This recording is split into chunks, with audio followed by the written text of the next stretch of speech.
Yeah, I mean, I feel like Epic always does this. They throw a really hard stage for the first official stage just to really make sure you have the legs for the week. And yeah, I was definitely hurting on the last little bit, and there was that mega exposed climb that they made as like zigzag up the field, and I'm like, gosh, you guys are evil.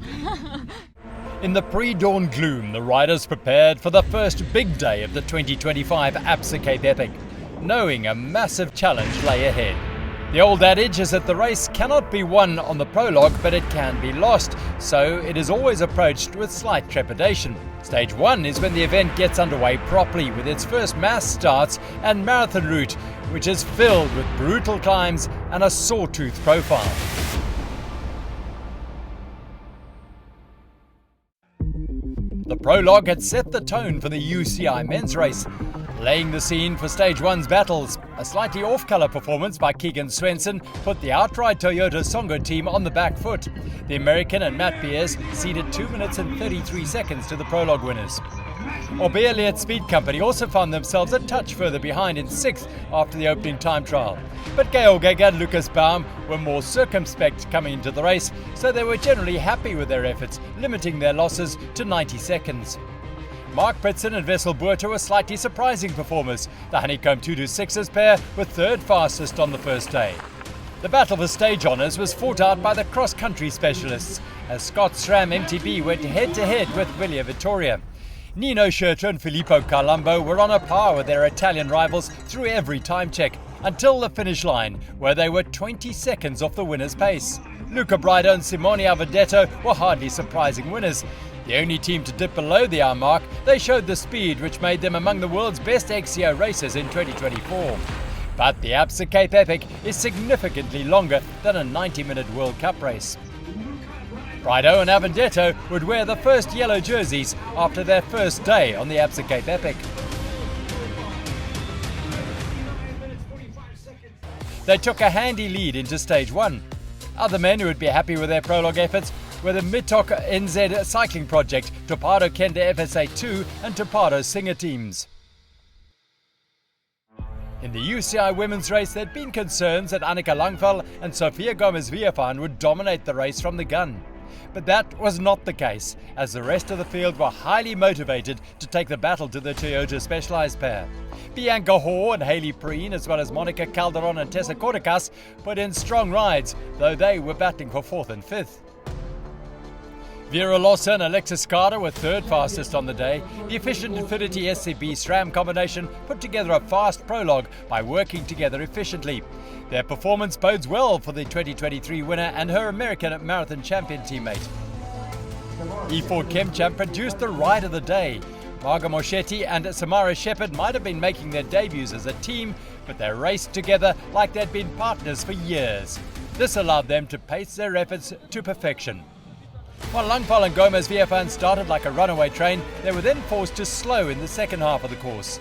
This allowed the more consistent E4 Chemchamp to effectively gain on Toyota Specialized. Eventually the favourites held on to win the opening stage, but did so by the narrowest of margins.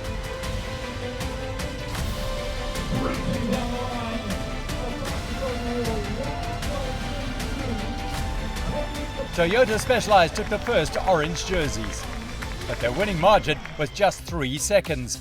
Efficient Infiniti SCB SRAM were at 1 minute and 16, while Cannondale ISP Sport and Titan Racing SE Honeycomb were separated by just 5 seconds.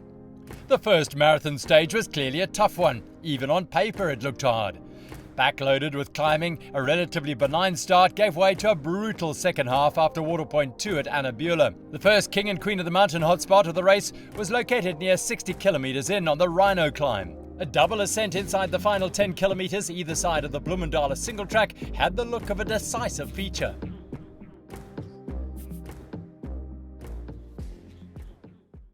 The difficulty of the day ahead meant that the men saw opportunities. Schurter was looking where he could seize yellow, and Beers was eyeing chances to make amends for the prologue. Yeah, obviously we are, I think, 2:30 back from the jersey, so it's never ideal to have any time dirt, but it could be a lot worse. Obviously, it always can be worse. But yeah, now we just need to chip away and just stay consistent. That's the main thing with this race. You just got to finish never worse than top 5 from now. Otherwise, we're in a bit of trouble. But hey, it gives us something to chase, so it's good. For sure, our goal is to keep GC position, and if we see a chance, maybe grab it. But yeah, also put in mind having the TT tomorrow. The situation right now, we are quite happy sitting in second. So yeah, if we can bring home that again, and would be. With the time for talking over, the racing got underway with a bang. The UCI men's team sprinted off the Mirandal start line and were instantly jostling for position in the group. Staying at or near the front would be key to avoiding issues in the dust and early morning light. A touch of wheels or an inattentive moment from a rider ahead in the group could easily bring half the peloton down. In the UCI women's race, Losa was keen to speculate on how the day would unfold, and Gomez Villafane had taken lessons from the prologue. I think we learned that maybe we just need to talk a little bit more, even though we have a really good sense of each other. I think just to communicate and trade a bit more pulls, just so we can make sure that we're both equally recovering, was maybe our biggest takeaway. But yeah, we worked really well and excited to see what goes down today. I'm hoping for a little bit of a slower start. It's not that selective in the beginning, and I think the end of the stage is going to be really hard. So I think people will save their matches for then, but I might be wrong. We'll see soon.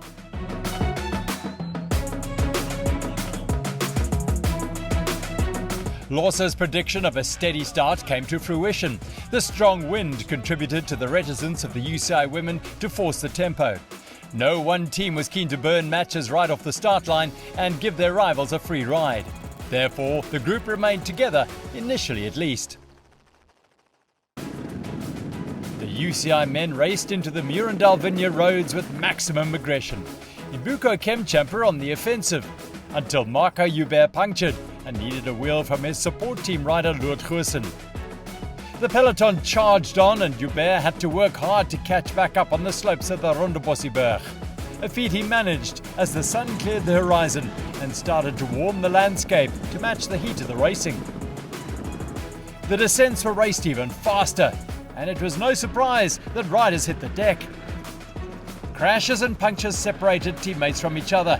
While at the front the pace never dropped, behind matches were burnt by the handful trying to remain in contact. Ibuko Kemchamp were again among the chasers. A large group reached the first feed zone in unison, which led to more chaos and potentially contributed to ORBEA Leatt Speed Company puncturing. They were back up and riding quickly and into the high-speed dash through the Durbanville hills. Fair Cape single track spread the group, but with fresh legs, big egos and energy to burn, the elastic did not snap. Stretched and then rebounding to a tight group whenever the trails allowed. Jostling for position and the racing line. Stressful and manic.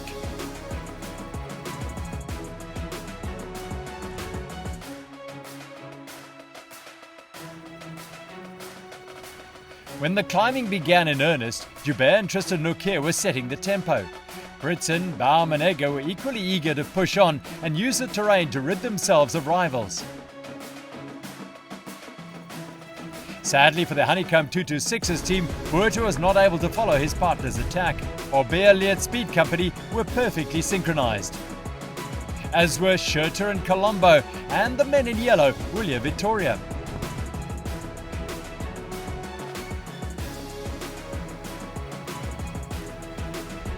SCOTT-SRAM kicked to claim the hotspot. Then, before any regrouping could happen, Schurter, Colombo, Braidot and Avondetto flew into the descent towards Hillcrest. Only Baum and Egger could latch on to the leaders.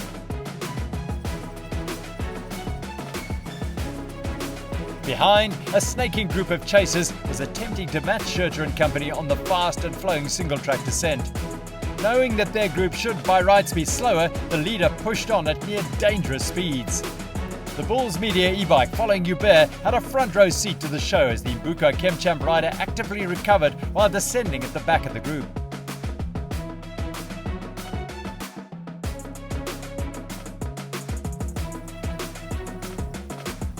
In the vineyards, Nokia waited for Hubert and handed his teammate a much-needed bottle. At the bottom, Baum, Schurter, Colombo, Egger, Braidot and Avondetto had lost their advantage to Simon Stibjan, Fabian Rabensteiner, Hubert and Nokia. The rest failed to make contact. In the early phases of the UCI women's race, the group split up over a climb and then came back together as the teams turned into a headwind. With a mix of single tracks and roads through farm fields and orchards, the riding was fraught with unseen dangers. Our game plan was to keep it smooth and controlled, and we did anything but that. Yeah, the first 10 Ks, Hayley got massive wire wrapped around her wheel, so that took a while to pull it out. But luckily she stopped in time, didn't rip off the derailleur. And then we chased all the way back, caught on the back, and then as we caught back, the one buff chick crashed. I crashed on top of her. So then we had to chase back again, and then got a puncture. And then we were beginners in the tech zone. Oh my gosh. But then, yeah, I'm stoked how we rode. We then caught back on. So yeah, we worked really well together, which was cool. Bianca Hall was not the only faller. Cannondale ISB Sport were involved in two separate incidents, one with Gomez Villafane and the other with Sarah Hill. This led to a tense peloton, but with the wind limiting everyone's ambitions for attacking racing, there was nothing to do but wait and try to ride safely. Coming through the feed zone in a large group presented more difficulties before the Fair Cape single track spread, if not broke up the field, at least until the climb towards Annabula.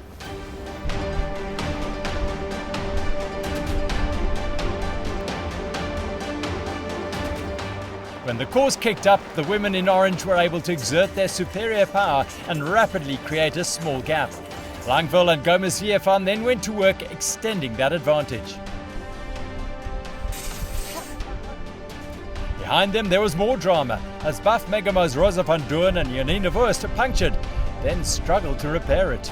Yeah, but everything came together after the climb. I thought after the climb we might be a smaller group, but because the wind was so hectic out there, nobody wanted to work in the front, and then everybody just came back, which makes it quite difficult in the trails because you really have to be positioned well there, and yeah, if the people in front of you leave a gap, then it's easy to mess it up. So yeah, it makes the tactics interesting, but it's also cool to see a deeper women's field this year with lots of strong, also international riders. So I think the racing is still going to be exciting this week. While a group, including Lossa, fought it out behind, Toyota Specialized were flying towards the Queen of the Mountains hotspot and went over the summit with a 3.5-minute lead.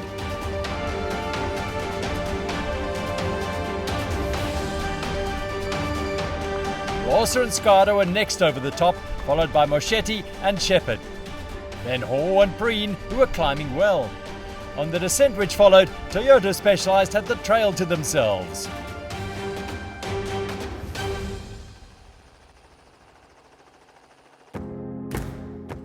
The size of this event is just phenomenal. So the planning for this event actually starts 18 months, if not longer, before.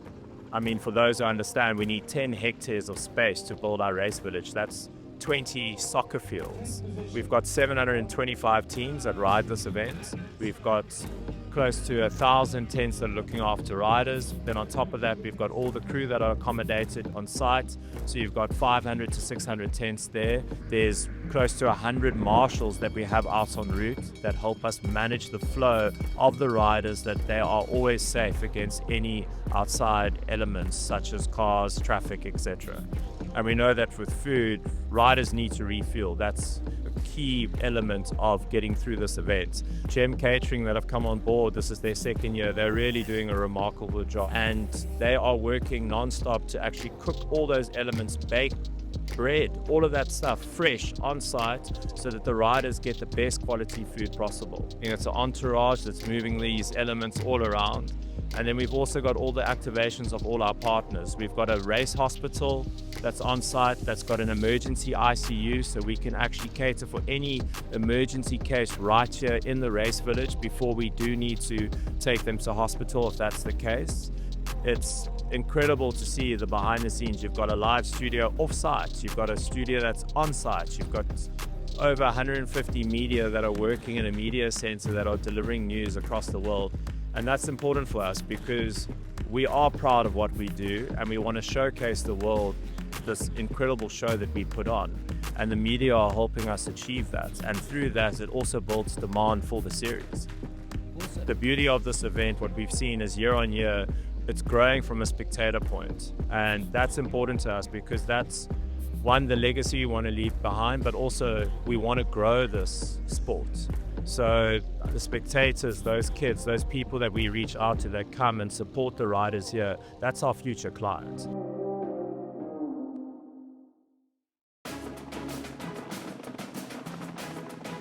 In the men's UCI race, the teams who had missed the front group were left dangling just off the leaders as they blazed through Hillcrest and onto the next climb. ORBEA Leatt Speed Company were not content to let anyone regain contact, especially not the outright Toyota Songo team who were attempting to drive the groups back together. Racing too hard to take in the views of Table Mountain, all the attention was on the task at hand.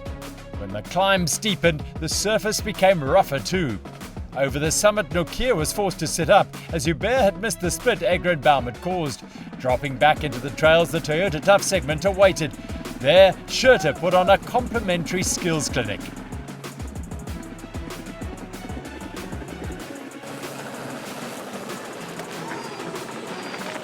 The Toyota Tough descent provided momentary respite. Then it was back on the power and back on the pedals for the traverse to the penultimate climb.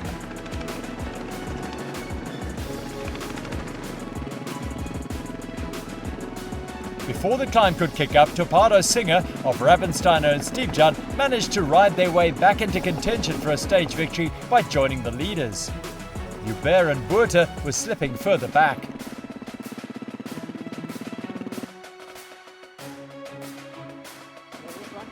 On the first of the double final ascents, the WILIER-VITTORIA men attacked after Colombo had upped the tempo. Braidot and Avondetto ground their way clear, earning precious seconds advantage on the only team who could remain in contact. Schurter was clearly having to dig exceptionally deep, but the Swiss star is a warrior, and with Colombo's assistance, never let the Italians get out of sight. This meant that when the climbing concluded, SCOTT-SRAM MTB were in a position to counterpunch. Closing a 50-metre gap in no time at all on a treacherous descent, they then kept the pace high and the pressure on Braidot. Avondetto remained attentive, but his teammates' concentration lapsed. And that was when Colombo accelerated, pulling Schurter with him as Avondetto realised that Braidot had been caught napping. Once SCOTT-SRAM had the smallest of gaps, they drove home their advantage, turning 5 seconds into 10 and on, not letting up, knowing that they had 20 seconds to overturn to seize yellow. Crossing the line, they had done just that, winning the stage by a vital 31 seconds. Avondetto and Braidot had to be content with second after a superbly ridden stage. They will undoubtedly be fighting to regain yellow in the days to come. ORBEA Leatt Speed Company completed the podium places on the day, finishing 2 minutes and 4 seconds down on the stage winners. A disappointed Beers and Svensson crossed the line in 7th, 5 minutes 14 back. It was a tough day, as expected from the beginning. Really hard through those more flat bits. And then to the hot spot, that felt really good, and we took the hot spot as well. But then towards the end I struggled a bit. But Filippo is so strong. It's awesome to have such a good partner. We try to do a gap 15 kilometers to the end, but we're struggling a bit. I was kaput, and when the Scott guys are coming, I was totally kaput. In the last part, in a part with the wind in the face, I was with some meters, and yeah, I fell away. Schurter's Stage 1 victory was his 12th of the Absa Cape Epic. It was Colombo's first. Behind the podium places, Clementizia ORBEA were 4th on the day, ahead of the two Topado teams. Fabian Ravensteiner and Simone Stibjan were 5th, with Jacob Doragoni and Gioli Di Cosmo in 6th. The SCOTT-SRAM men stepped back up onto the podium to claim yellow. Their general classification lead is 11 seconds over WILIER-VITTORIA. ORBEA Leatt Speed Company are at 3 minutes and 14 seconds, while outright Toyota Songo are in 8th at 7:27. Having started the descent with a handy lead, it was not a disaster when Langvad punctured midway down the single track from the Queen of the Mountain hotspot toward Hillcrest. She and Gomez Villafane were quick to fix the issue and were soon rolling again without losing their position on the trail.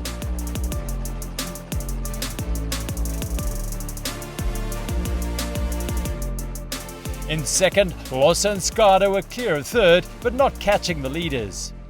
This created a situation where the top two teams were effectively time trialling their way through the second half of the stage, riding the best pace they could each maintain, judging their efforts by heart rate, power data and feel.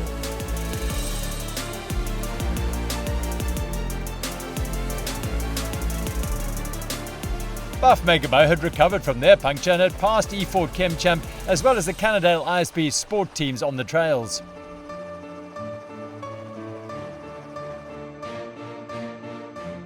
Pushing without rivals around has its perils, mainly in the form of lapses in concentration.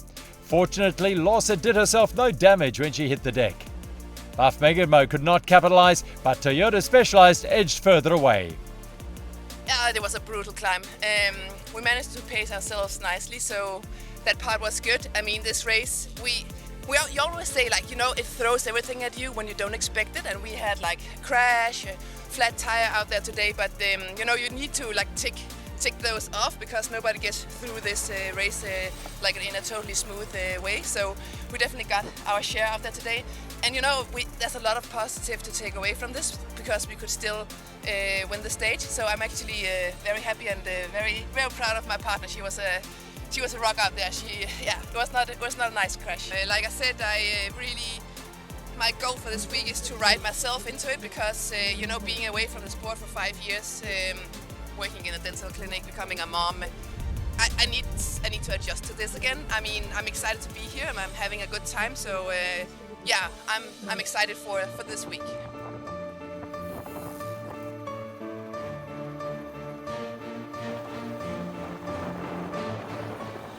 Langvad's excitement translated to speed when the terrain allowed. The penultimate descent was fast and flowing, but the final one was slow and rocky.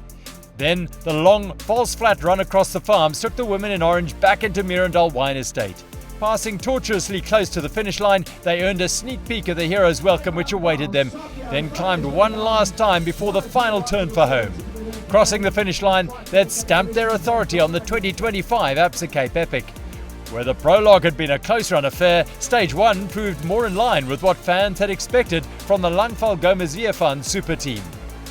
Efficient Infiniti SCB SRAM were able to enjoy the final kilometres of their Stage 1 effort, taking in the single-track thrills with jumps and whoops before turning the final bend and racing onto the Mirandal lawns. Their stellar performance earned them second on the day, but would have general classification benefits too. Van Duren and Wurst completed a gutsy comeback ride with a performance that sets them up to gain confidence over the rest of the week. After a difficult prologue, the Buff Megamo women were back in podium contention. I think we're pretty stoked about finishing in second place. Yeah, I think now our goal is just to close that time gap in the lead, so we're excited to be in this position. Well, we just aren't going to stop racing and just try to recover as good as we can and yeah, ride strong. It was already a dream to stay on this podium in Cape Epic, so yeah, I cannot believe it still. Yeah, crazy, I cannot believe it. Super happy, and we will see next days, but I'm already super grateful to have a podium together with Nino. Buff Megamo's storming finale saw them step up alongside Langvad and Gomez Villafane, as well as Luca and Skarda. The Toyota Specialized team's margin of victory was a significant 5 minutes and 42 seconds. Hoornpreen were the first Absa African team home in fifth. Langvad and Gomez Villafane stood atop the overall podium after the stage 2. After 2 days of racing, the pair's lead is 6 minutes and 58 seconds. Efficient Infiniti SCB SRAM are second, and Buff Megamo moved up to third. Stage 2 is a unique stage, a first in 164 days of Absa Cape Epic racing, a point-to-point time trial. The 66-kilometre route from Mirandal Wine Estate to Fairview Wine and Cheese includes 950 metres of climbing. The UCI men's teams start first and should take roughly 2 hours and 15 minutes to complete the course, which is largely flat until the final 15 kilometres.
What a great ride for the two of them together today.